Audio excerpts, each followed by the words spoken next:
கடைகள் இல்லாமல், கல்விக்கூடங்கள் இல்லாமல், அவ்வளவு ஏன் ஒரு டீ கடை கூட இல்லாத ஒரு கிராமம் தமிழ்நாட்டில் இருக்கிறது என்றால் நம்ப முடிகிறதா உங்களால்? கிராமங்கள் எல்லாம் நகரங்களாக மாறி கிராமங்களின் அழகே மறைந்து வரும் நிலையில் இன்னமும் பழமை மாறாமல் அமைதியான சூழலில் சுழன்று கொண்டிருக்கிறது இந்த பூசாரிப்பட்டி கிராமம். விருதுநகர் மாவட்டம் சிவகாசி அருகே டி காஞ்சாபுரம் ஊராட்சிக்கு உட்பட்டது பூசாரிப்பட்டி கிராமம். இந்த கிராமத்தில் பெரும்பாலானோர் ஒரே சமுதாயத்தை சேர்ந்தவர்களாகவே உள்ளனர்.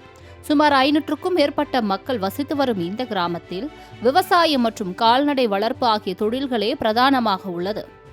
அதே நேரம் ஒரு சிலர் பட்டாசு தொழிற்சாலைக்கும் வேலைக்கு சென்று வருகின்றனர். இந்த கிராமத்தில் மளிகை கடை, பெட்டிக்கடை, காய்கறி கடை, அவ்வளவு ஏன் ஒரு டீ கடை கூட கிடையாது. இவர்களுக்கு தேவையானதை பக்கத்து கிராமத்திற்கு சென்று வாங்கி வருகின்றனர். மளிகை கடை வைப்பதற்கு மூலதனம் இருந்தாலும் பெரும்பாலும் உறவுக்காரர்களாக இருப்பதால் கடன் கேட்டால் கொடுக்க வேண்டிய சூழல் வரும். கடனை திருப்பிக் கொடுக்கவில்லை என்றால் சண்டை சச்சரவு வரும். இதனால் கிராமத்தின் அமைதி கெடும் என்று கூறுகின்றனர் கிராம மக்கள். நாங்கள் பரம்பரையாக ஆடு மாடு மேய்க்கிறது, விவசாயம் தான் எங்களுக்கு தொழில்.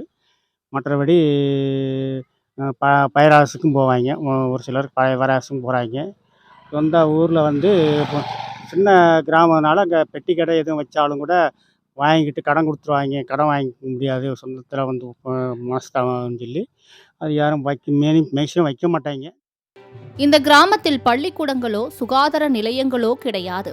படிக்க வேண்டுமென்றாலும் மருத்துவ தேவை என்றாலும் அடுத்த கிராமங்களையே நாடி செல்கின்றனர் இங்குள்ள மக்கள்.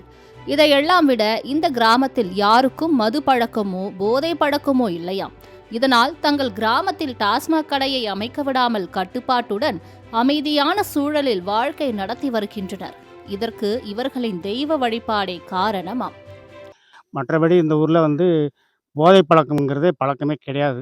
டாஸ்மார்க்கோ மதுவோ எதுவுமே குடிக்க மாட்டாங்க. முதல்ல அந்த பழக்கமே ஆகாது, நமக்கு சமுதாயத்துக்கு மொத்தத்திலே ஆகாதது.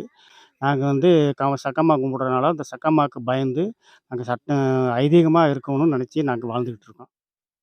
கடைகள் இல்லை, சரி, கட்சிகளுமா இல்லை என்று கேட்டால் இந்த ஊரில் ஒரு கட்சி கொடியோ கட்சிகளின் பேனர்களோ ஏன் போஸ்டர்கள் கூட கிடையாதாம்.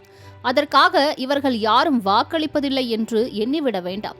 MP, MLA முதல் வார்டு உறுப்பினர் வரை அத்தனை தேர்தலிலும் தங்களின் ஜனநாயக கடமையை சரியான முறையில் ஆற்றி வருகின்றனர். கிராமங்களிலெல்லாம் கார், பைக் என்று வாகன போக்குவரத்து பெருத்துவிட்ட இந்த நாளில் அதிக மக்கள் நடமாட்டம் கூட இல்லாமல் ஆரவாரம் இன்றி அமைதியாக காணப்படுகிறது இந்த விசித்திர கிராமம். பிழைப்பதற்காக வெளியூர் சென்று காவல்துறை, இராணுவம் போன்ற துறைகளில் பணிபுரிந்தாலும் கூட சொந்த கிராமத்திற்கு வந்தால் தங்களை சுற்றி அமைக்கப்பட்டுள்ள கட்டுப்பாட்டிற்குள் தங்களை ஈடுபடுத்திக் கொள்கின்றனர். சுதந்திரம் பெற்று 77 ஆண்டுகளை கடந்தும் எந்த மாற்றமும் இன்றி பழமையை நினைவுபடுத்திக் கொண்டு இதுபோன்ற சில கிராமங்கள் தமிழ்நாட்டில் எங்கோ ஒரு மூலையில் இருக்கத்தான் செய்கின்றன. மாலை முரசு செய்திகளுக்காக சிவகாசி செய்தியாளர் கார்த்திகேயனுடன் ஷீபா ஜெயனட்.